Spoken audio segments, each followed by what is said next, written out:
রব্বুল আলামিন কোরআন শরীফের ভিতর বলতেছেন ওহে শোনো নিশ্চয় আলা ইন্নামা নিশ্চয় এখানে বোঝানো হয়েছে ওহে নিশ্চয় আল্লাহর ওলিগণের কোনো ভয় নেই চিল্লায়ে বলেন সুবহানাল্লাহ ওলি হওয়া লাগবে নামাজ পড়তে পড়তে কি করতে করতে যারা বলেন কি করতে করতে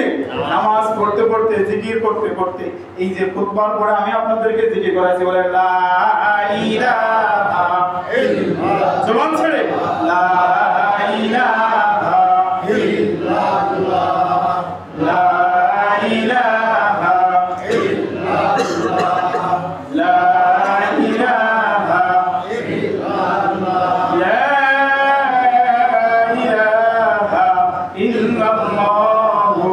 মুহাম্মাদুর রাসূলুল্লাহ আল্লাহ রাব্বুল আলামিন বলতেছেন খেয়াল করে শুনবেন মুসল্লিন একরাম ওই নিশ্চয় আল্লাহর ওলিগণের কোনো ভয় নাই এবং তারা চিন্তাও হবে না পেরেশানও হবে না কবর কি আসর কি মিজান কি ফুলসিরাত কি সমস্ত জায়গায় আল্লাহর ওলিগণের সঙ্গে আল্লাহ থাকবেন বলেন সুবহানাল্লাহ এটা আপনারা মনে করতে পারেন আল্লাহর ওলি আবার কি জিনিস মারা যাওয়ার পরে মাথার কাছে একটা নেক আমল আসবে ডান সাইডে একটা নেক আমল আসবে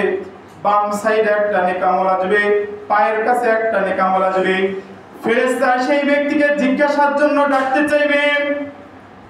এই নেক আমলগুলো বলবে দান সদকা বলবে রোজা বলবে পর্দা বলবে হজ যাকাত বলবে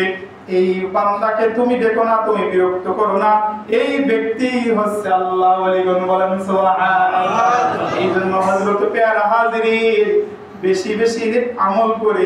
নিজেদেরকে আল্লাহর ওলি বানিয়ে দুনিয়া থেকে নিতে হবে বলেন সুবহানাল্লাহ আল্লাহর ওলি চিনবেন কিভাবে